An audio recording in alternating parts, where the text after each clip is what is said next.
गांव में fashion show. शहर की फैशन डिजाइनर रितु की शादी गांव के जमींदार शेर सिंह से हो जाती है, लेकिन शहरी कामकाजी रितु का गांव में मन नहीं लगता।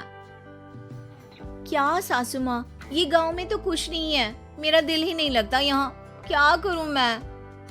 अरे बेटा, जहाँ पति का कारोबार, बीवी तो वही अच्छी लगती है ना। अब हम लोग इतने पैसे वाले हैं कि गांव में मेरे बेटे लायक लड़की ही नहीं मिली। अरे माँ, मैं तो ये बोल रही हूँ कि क्या करूँ जिससे मेरा थोड़ा दिल लगे। अरे बेटा, मैं भी शहर की थी, यहाँ आकर मैंने गांव में स्कूल खोल लिया। बच्चों को पढ़ाती थी तो मन लग जाता था। तू भी कुछ देख ले जिससे गांव की बहू बेटियों का भला हो जाए और तेरे जमींदार ससुर जी का नाम भी हो जाए। रितु क्या करती? फैशन डिजाइनिंग वाले कपड़ों को गांव की औरतों पर कैसे ट्राई करती। लेकिन एक दिन, अरे क्या बात है डार्लिंग, बड़ी जल्दी उठ गई। और ये हाथ में फेविकॉल और कागज, कहाँ जा रही हो? मैंने सोच लिया है कि मैं अपना फैशन बुटीक खोलूंगी। गांव की औरतों को सजा धजा कर फैशन शो करूंगी और यहाँ की औरतों को भी शहर के फैशन से वाकिफ करवाऊंगी। फैशन और यहाँ की औरतें, अरे इन लोगों को तो बस चूल्हा चौका आता है। खाली समय में एक दूसरे के सर से जुएं निकालती हैं या फिर अचार पापड़ बनाती है। इन लोगों के बस की नहीं है फैशन को समझना। लेकिन रितु मानती नहीं।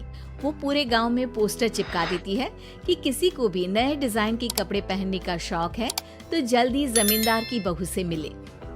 लेकिन रितु की दुकान में 2 दिनों तक तो कोई आता ही नहीं। पर एक दिन, अरे कमला, क्या हुआ? क्या देख रही हो?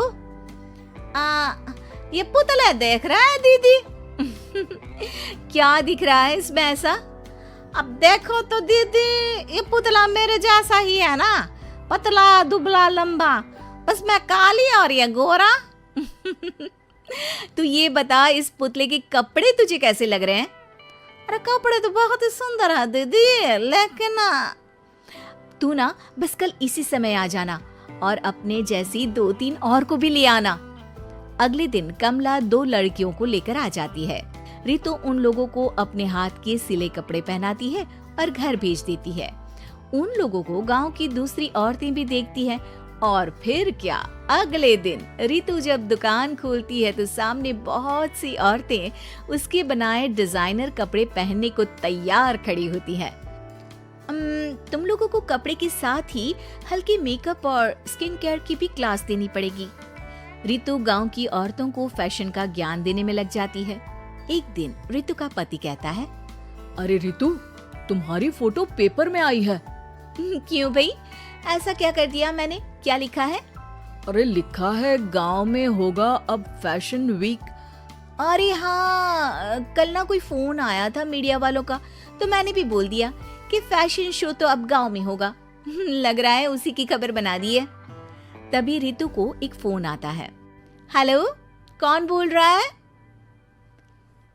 जी मैं काम्या बात कर रही हूँ, लुक में फैशन वीक से। हम लोगों ने आपका काम देखा। हम शहर वर्सेस गांव का फैशन थीम में एक फैशन शो आपके गांव में करना चाहते हैं। अरे वाह, ये तो बहुत ही अच्छी बात है। मैं अपनी मॉडल्स के साथ शो में हिस्सा जरूर लूंगी। बस अब क्या था, वो दिन भी आ जाता है जब रितु की गांव की गोरी शहर की छोरी के साथ स्टेज शो में हिस्सा लेती हैं। शो के बाद, अरे आपकी वो जो कलेक्शन है ना, मैं उसकी पूरी सीरीज खरीदना चाहती हूँ। सच में आपने वो कपड़े डिजाइन करे जो आज के लोग आसानी से घर और बाजार में पहन सकते हैं। और बजट में भी है। हम भारतीयों के लिए तो ये डिजाइन बेस्ट है जी। वैसे आपने क्या सोचकर ये कपड़े बनाए और आप इसे कितना आगे और लेकर जाना चाहती हैं? औरतें और फैशन एक दूसरे के पर्यायवाची है, तो ये किसने कहा कि गांव की औरतों को डिजाइनर कपड़े पहनने का हक नहीं? मेरा मानना है कि शौक सभी औरतों में होता है। जरूरत है तो बस उसे जगाने की, उनके हिसाब और बजट के कपड़ों की जो मैंने बनाए और सबको पसंद भी आए। अब रितु का गांव हर जगह प्रसिद्ध है, ना सिर्फ रितु के लिए बल्कि वहाँ की औरतों की फैशन के लिए भी।